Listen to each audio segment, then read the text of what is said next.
सत श्री अकाल रीशु मैम। सत श्री अकाल मेरा बच्चा आगमजोत। रीशु मैम, मैं स्कूल दे YouTube चैनल ते कृष्ण जी दी जन्माष्टमी देखी। गणेश जी नू गणेश चतुर्थी महोत्सव विच भी देख लिया ते श्री राम जी नू 10 दिन दी रामलीला विच भी देख लिया। ते मैनू ए दसो, तुसी सिखां दे गुरुआं बारे कदों दिखाओगे? बीबा, ये तो बड़ी सोहनी गल कीती तुसी। पर तुहाडे सवाल दा ये जवाब हैगा है कि सिख धर्म दे लोकी अपने गुरुआं दा रूप किसी नू भी धरन नहीं देंदे। एदा मतलब ए हैगा है कि असी निक्के नैना नू अपने धर्म बारे पता नहीं लगूगा। रीशु मैम, मैं भी तो अपने दोस्तां दे धर्म बारे जानया है। मैं भी चाहना हाँ कि मेरे सारे दोस्त सिख धर्म नू जानन। बीबा, गल तां तेरी भी ठीक हैगी आ।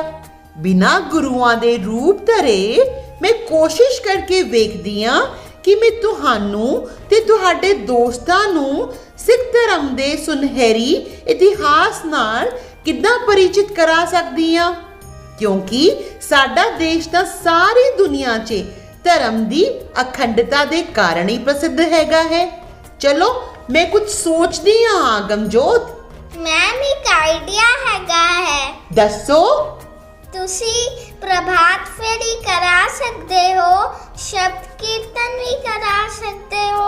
तुहानू पंजाबी भी आंदी है ते सिखिज्म बारे भी पता है ते तुसी बच्चों नू सिखाओ ते बच्चे अपने आप पंजाबी बोलने लगेंगे। वाओ, ये तो बड़ा सोहना आइडिया हैगा ते ठीक हैगा आगमजोत। मैं बच्चों नू सिखाउणी आ ते बच्चे आगे सोहना सोहना परफॉर्म करनगे। ते चलो प्रैक्टिस करनी शुरू करिए।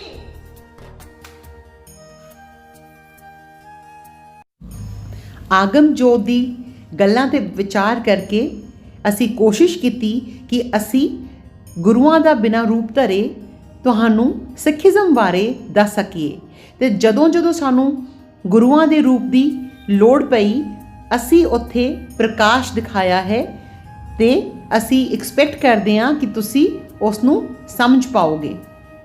गुरपुरब दे उत्ते असी चाहुंदे आ तुसी दर्शन करो ननकाना साहब गुरुद्वारा, करतार साहब गुरुद्वारे दे, बेर साहब जिहड़ा सुल्तानपुर लोधी च हैगा, पंजा साहब ते प्याऊ साहब। सारियां नू गुरपुरब दियां लख लख वधाइयां। वाहिगुरु जी तुहाडे ते तुहाडे परिवार उत्ते मेहर बख्शे। धन गुरु नानक देव जी। बोले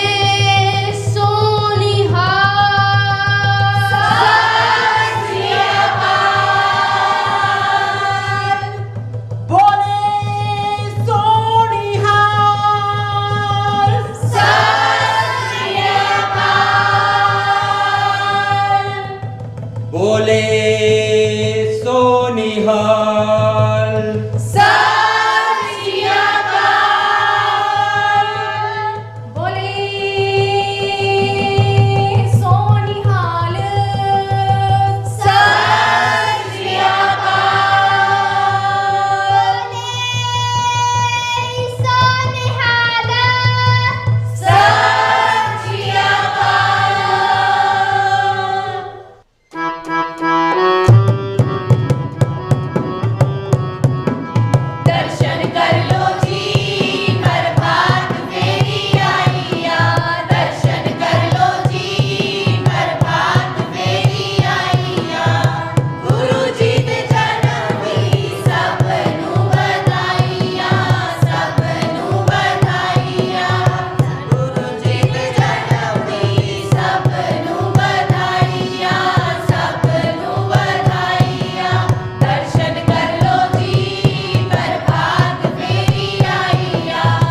सत्य का ज्ञान बताने, मानवता का पाठ पढ़ाने, एक ओंकार से हमें जोड़ने और अंधविश्वासों को मानव जीवन से दूर करने के लिए इस संसार में आए।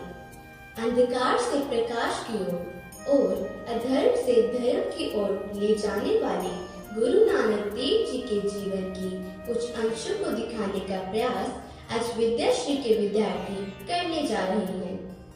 हमें यह बात मालूम है कि यह कार्य बहुत ही मुश्किल है कि हम धन गुरु नानक देव जी के जीवन इतिहास से आपको परिचित करवा सकें, क्योंकि इसके लिए समुद्र के पानी को स्याही बनाकर भी लिखें और इस संसार के सारे शब्दों का भी उपयोग करें, तब भी हम धन गुरु नानक देव जी की महिमा का बखान हम नहीं कर सकेंगे।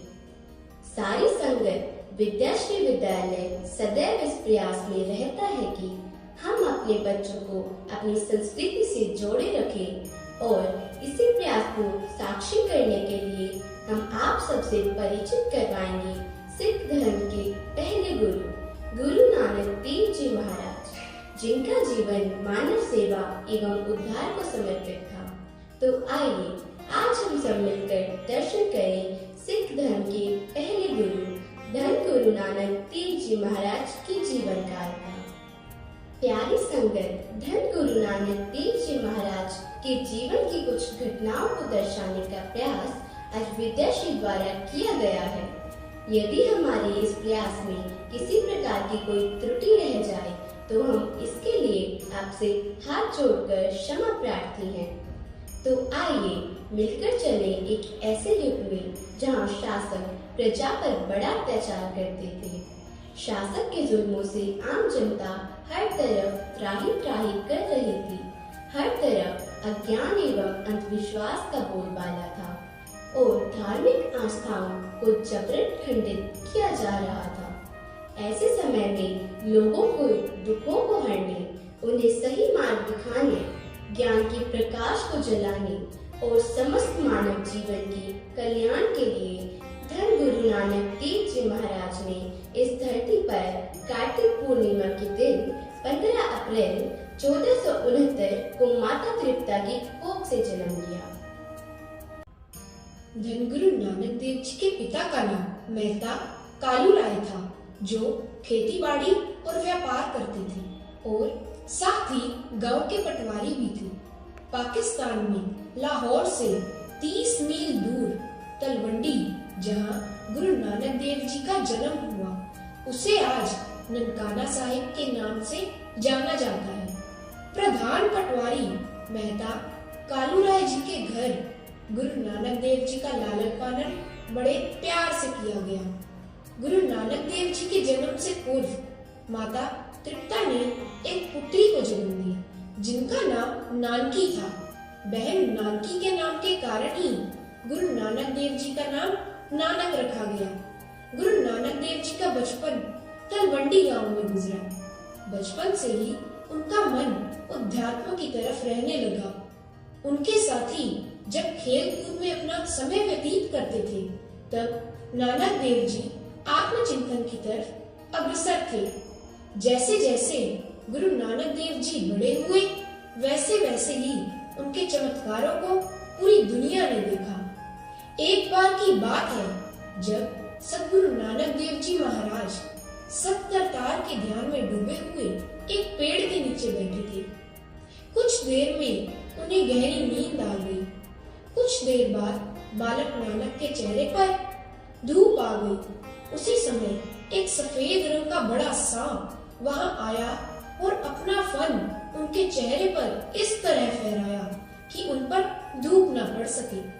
उसी समय नगर का शासक राय दुलार अपने घोड़े पर सवार होकर उस जगह से गुजरा और उस दृश्य को देखकर वह ठिठक कर खड़ा हो गया और राय दुलार ने अपने कालिंदे से कहा कि यह बालक कोई साधारण बालक नहीं है और बड़ा होकर यह बालक या तो कोई महान सम्राट बनेगा अथवा कोई महान गुरु। बचपन से ही गुरु नानक देव जी के साथ कई चमत्कारी घटनाएं होने लगी, जिसके फलस्वरूप गांव के व्यक्ति उन्हें दिव्य व्यक्तित्व मानने लगे।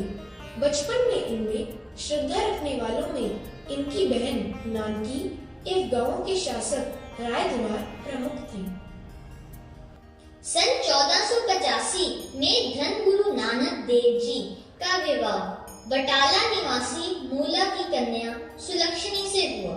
धन गुरु नानक देव जी महाराज के पिता ने जब देखा कि वे अपना ज्यादातर समय धार्मिक कार्यों में गुजार रहे हैं, तो उन्होंने पारिवारिक कर्तव्यों को याद दिलाने के लिए उन्हें एक छोटी सी दुकान खुलवा दी। एक दिन गुरु नानक देव जी के पिता ने उन्हें अपने पास बुलाकर कहा, नानक, अब तू अपने परिवार की जिम्मेदारी संभालने लायक हो गया है। तू एक पटवारी का बेटा है और व्यापार तेरे खून में है। ये ले 20 रुपए और जाकर इससे कुछ सच्चा सौदा कर आना, और ध्यान रखना इसमें कुछ ना कुछ मुनाफा जरूर होए। नानक जी के पिता ने कहा कि नानक, तुम आसपास के बाजारों में घूमो और यदि तुम्हें लगे जिस चीज को बेचने में मुनाफा है, उसी चीज को खरीदकर दूर दराज के बाजारों में जाकर बेचो।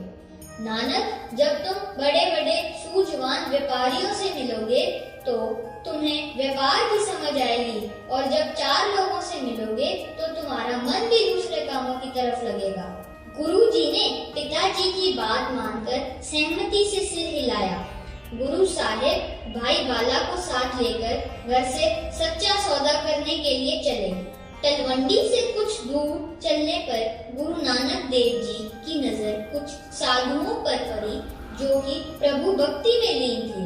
कुछ देर उनसे बात करने के बाद गुरु साहेब को ये मालूम पड़ा कि वह साधु बहुत दिन से भूखे हैं। तो गुरु साहेब ने भाई वाला से कहा कि भाई वाला, जो पिताजी ने 20 रुपए दिए हैं, इसे ले जाओ और इन साधुओं के लिए कोई खाने की वस्तु ले आओ। भाई वाला ने कहा कि नहीं नानक, वह पैसे तो कालूराय जी ने मुनाफे के व्यापार के लिए दिए हैं और मैं उनके गुस्से को अच्छी तरह से जानता हूँ, इसलिए इतनी बड़ी रकम को यूं ही साधुओं के ऊपर खर्च ना करो और मेरी बात मानो तो इन पैसों को किसी मुनाफे के व्यापार में लगाओ। गुरु नानक जी ने भाई वाला से बड़ी सरलता से कहा कि भाई वाला, भूखों की भूख मिटाने से बड़ा सच्चा सौदा तो पूरी दुनिया में कोई नहीं। जाओ और जाकर इन साधुओं की भूख मिटाने का प्रबंध करो। भाई वाला कि गुरु नानक देव जी के इन वचनों के आगे एक न चली और गुरु नानक जी ने उन 20 रुपयों से सच्चा सौदा किया। भले ही इस तरह सौदे के लिए गुरु साहिब को उनके पिता मेहता कालू राय की नाराजगी सहनी पड़ी, पर गुरु नानक देव जी पूरी दुनिया को सच्चे और मुनाफे वाले सौदे का मतलब समझा गए।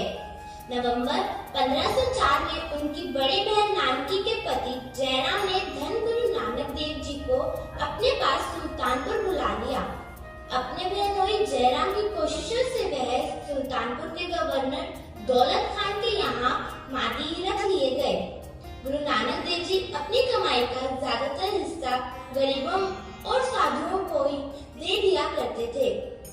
एक बार की बात है, गुरु नानक देव जी के खिलाफ कुछ लोगों ने गवर्नर दौलत खान को शिकायत की कि वह राशन का सारा सामान गरीबों में यूं ही बांट दिया करते हैं, परंतु जब दौलत खान ने जाकर भंडार में देखा तो भंडार यों का त्यों ही भरा पड़ा था। उसके बाद से ही दौलत खान गुरु नानक देव जी के अनन्य भक्त बन गए। धन गुरु नानक देव जी महाराज प्रतिदिन बेई नदी में स्नान करने के लिए जाते थे। एक दिन वह नदी में स्नान के लिए गए और 3 दिन तक वापस नहीं लौटे, और जब वे वापस लौटे तो उनके मुख से जपजी साहिब की वाणी निकल रही थी। इस घटना के पश्चात ही वह अपने 4 साथियों बरदाना, भाई मूला, बाला और रामदास के साथ तीर्थ यात्रा पर निकल पड़े और चारों तरफ घूमकर धर्म का प्रचार प्रसार करने लगे, और उन्होंने लगभग 2,80,000 किलोमीटर की यात्रा लगभग 30 वर्षों में पूरी की। सन 1521 ईस्वी तक आप जी ने 3 यात्रा जब पूरे किए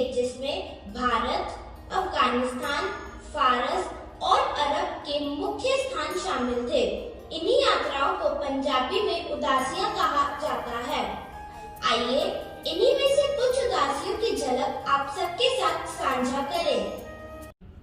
साल 1500 से 1507 ईस्वी तक अपनी उदासियों के दौरान गुरु नानक देव जी ने कई अंधविश्वासों के खिलाफ भी आवाज उठाई।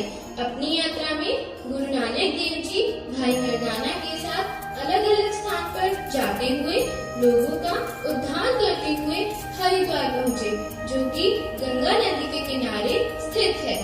वहाँ जाकर गुरु नानक देव जी ने देखा कि कुछ लोग गंगा में अपने बुजुर्गों की अस्थियां डालने जाते हैं और कैसे लोग गंगा में स्नान करके अपने पाप धोने की बात कहते हैं।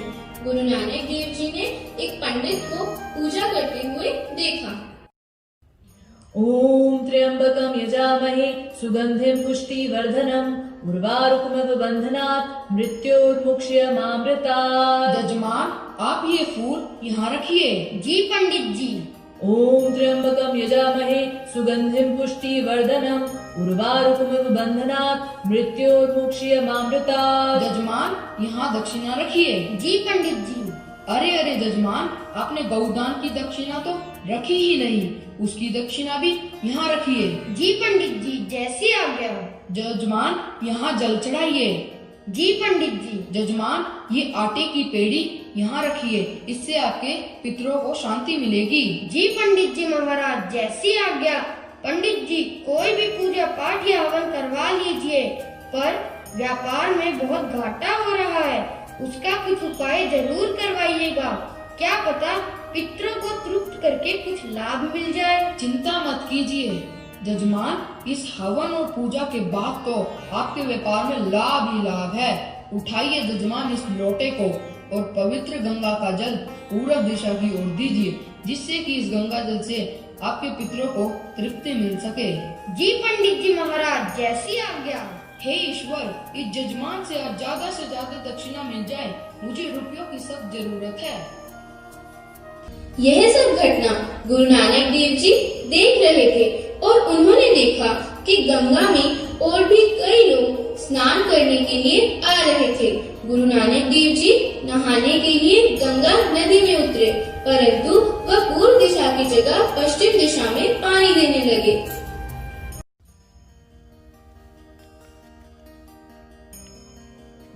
अरे पंडित जी, देखिए यह कैसा व्यक्ति है जो पूरब दिशा में जल ना चढ़ाकर पश्चिम दिशा में जल चढ़ा रहा है। जजमान, शायद उन्हें इस बात का ज्ञान नहीं है कि जल हमेशा पूर्व दिशा की ओर ही चढ़ाना चाहिए।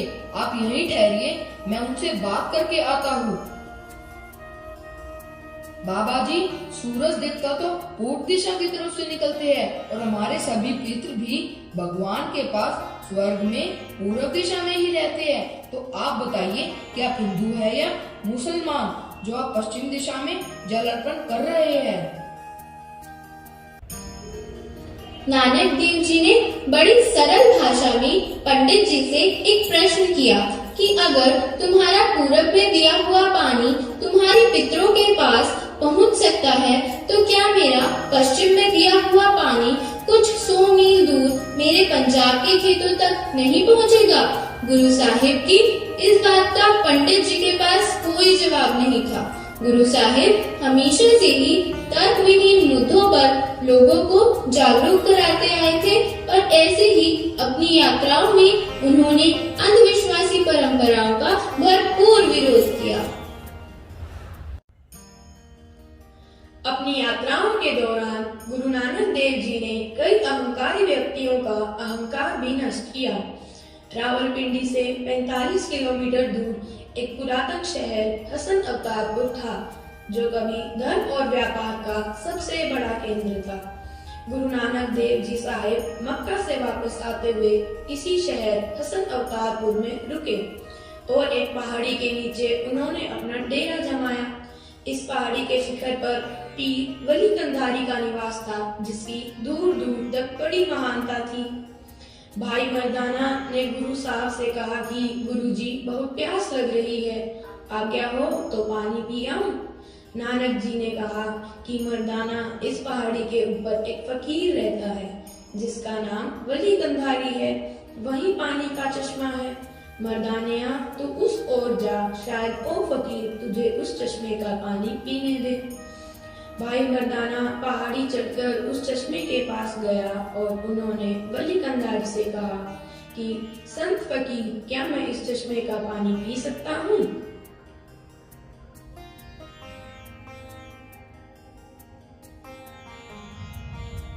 संत फकीर, क्या मैं इस चश्मे का पानी पी सकता हूँ? भाई, मैंने इस चश्मे का पानी सिर्फ अपने पीने के लिए रखा है। यदि इसे मैं दूसरों को बांटता रहा तो यह पानी एक दिन अवश्य खत्म हो जाएगा। वली साहब, मैं तो एक परदेसी हूँ और मुझे आसपास किसी और स्थान का पता नहीं जहाँ जाकर मैं अपनी प्यास बुझा सकूं। मुझे बस थोड़ा ही पानी चाहिए। चलो चलो, यहाँ कोई पानी नहीं मिलने वाला।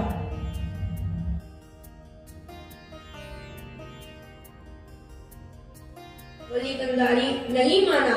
निराश होकर मर्दाना गुरुजी के पास पहुंचा और सारी बात गुरुजी को बताई। गुरु साहब जी ने कहा, मर्दानिया तू वापस जा और वली कंधारी से बोल कि फकीरों को अहंकारी नहीं होना चाहिए। खुदा ने जो भी कुछ हमें दिया है उसे मिल बांट कर रखना चाहिए। खुदा किसी में ही खुश रहता है। भाई मर्दाना दूसरी बार पहाड़ी पर चढ़ा और उसने जाकर वली कंधारी से नानक जी के द्वारा बोली हुई बात कही। मेरे गुरु ने आपको एक संदेश दिया है कि फकीरों को अहंकारी नहीं होना चाहिए। खुदा ने जो भी कुछ हमें दिया है उसे मिल बांट कर रखना चाहिए। खुदा इसी में ही खुश रहता है। अच्छा, इतना ज्ञान मुझे मत सिखाओ। अगर तेरे गुरु में इतनी ही शक्ति है तो वह तुझे खुद पानी क्यों नहीं पिला देता? बार बार इतनी दूर मेरे पास पानी पीने के लिए क्यों भेजता है? अगर इतनी ही शक्ति है तेरे गुरु में तो उससे कह कि एक पानी का चश्मा तेरे लिए नीचे ही बना देगा। फकीर साहब, इतना अहंकार अच्छा नहीं। चलो कोई गल नहीं, मैं चलता हाँ, रब राखा। भाई मर्दाना गुरुजी के पास वापस आते हैं और सारा बखान गुरुजी के सामने रखते हैं। नानक जी बहुत ही शांत स्वभाव से मर्दाना से कहते हैं, कोई ना मर्दानिया, करता जो करता है सब भली करता है। एक काम कर, यह पत्थर उठा और उसे दूसरी तरफ रख। भाई मर्दाना ने नानक जी के कहे अनुसार उनके पास पड़े पत्थर को उठाया और पत्थर उठाते ही उसके नीचे से निर्मल जल निकल आया।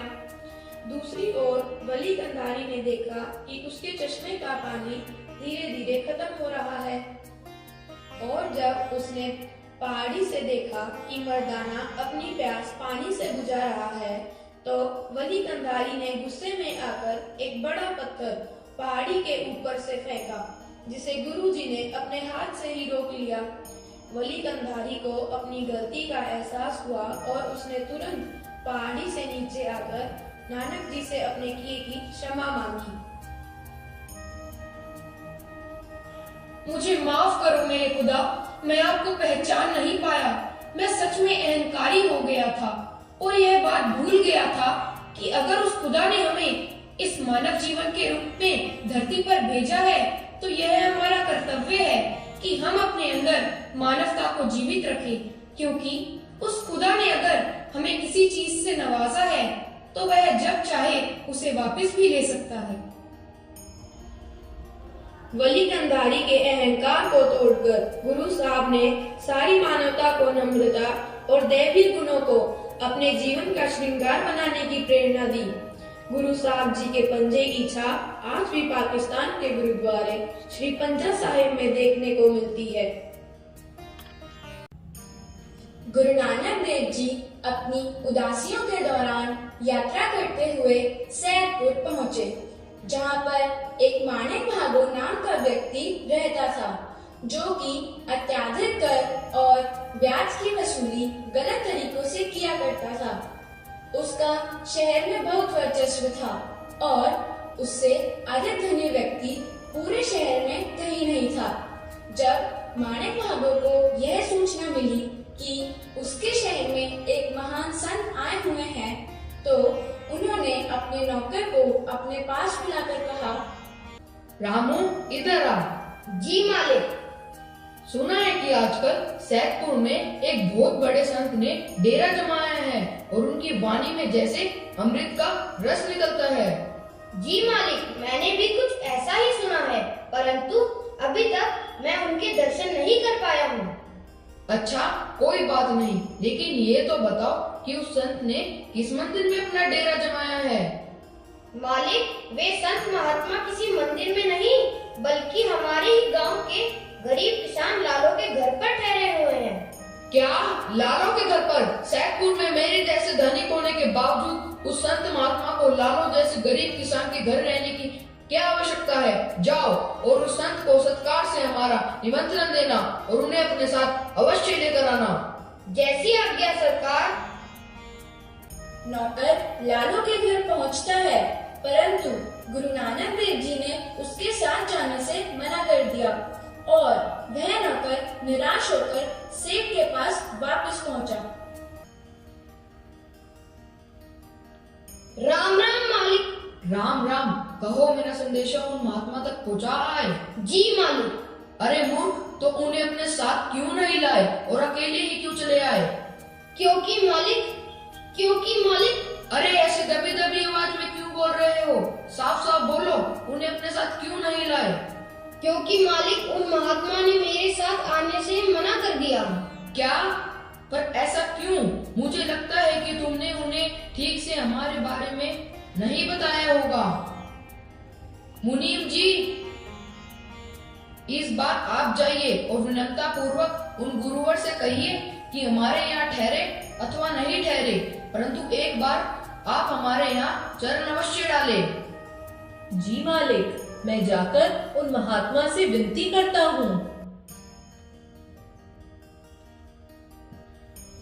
मुनीम जी जब नानक जी के पास गए और उनसे विनती की, तो उसके पश्चात गुरु जी मानिक भागो सेठ के घर पहुँचते हैं और मानिक भागो नानक जी से पूछते हैं कि मालिक, मुनीम जी बाबा जी को लेकर आ गए हैं।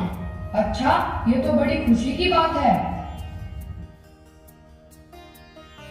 हे गुरुवर, आप हमारे यहाँ पर क्यों नहीं ठहरते?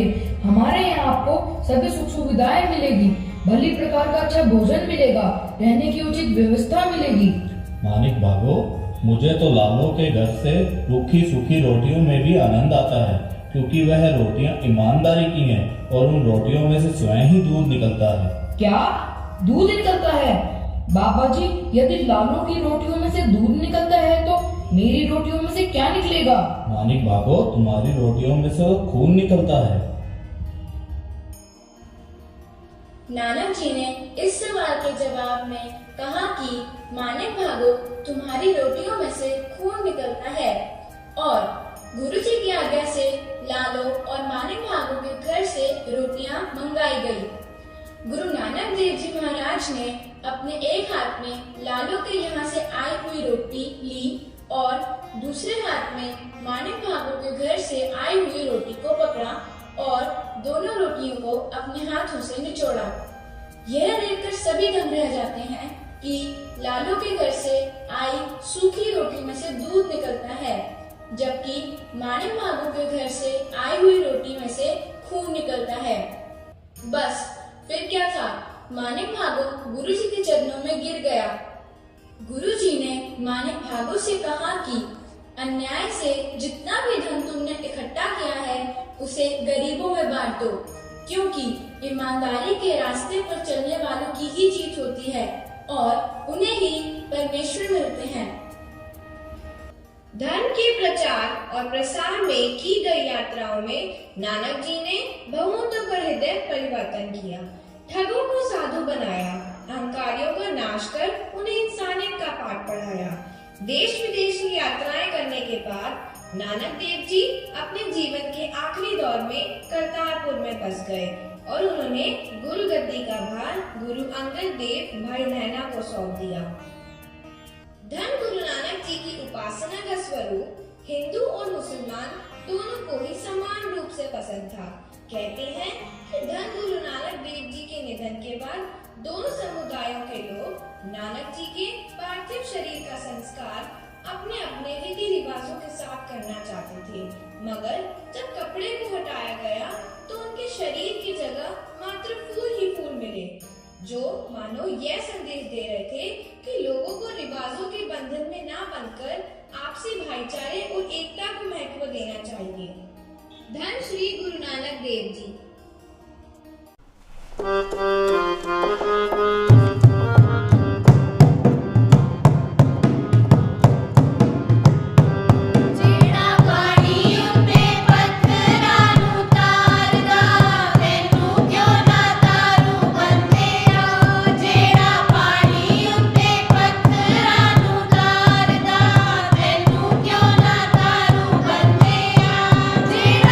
दुनिया दे कारज सवारदा, जेड़ा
नानक जी ने बड़ी सुंदर बात कही है, अगर किसी दूसरे का दुख देखकर आपको भी दुख होता है तो समझ लेना भगवान ने आपको बनाकर कोई गलती नहीं की है।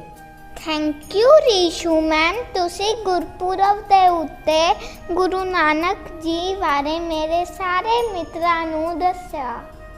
You welcome Agamjot. ਅਸੀਂ ਪੂਰੀ ਟਰਾਈ ਕੀਤੀ ਹੈ ਕਿ ਅਸੀਂ ਸਿੱਖੀਜ਼ਮ ਬਾਰੇ ਸਾਰਿਆਂ ਨੂੰ ਅਵਗਤ ਕਰਾ ਸਕੀਏ। ਜੇ ਤੁਸੀਂ ਸਾਰੇ ਚਾਹੁੰਦੇ ਹੋ ਕਿ ਅਸੀਂ ਸਾਰੇ 10 ਗੁਰੂਆਂ ਬਾਰੇ ਤੁਹਾਨੂੰ ਦੱਸੀਏ ਤੇ ਕਮੈਂਟ ਸੈਕਸ਼ਨ 'ਚ ਤੁਸੀਂ ਰਿਕੁਐਸਟ ਪਾ ਸਕਦੇ ਹੋ।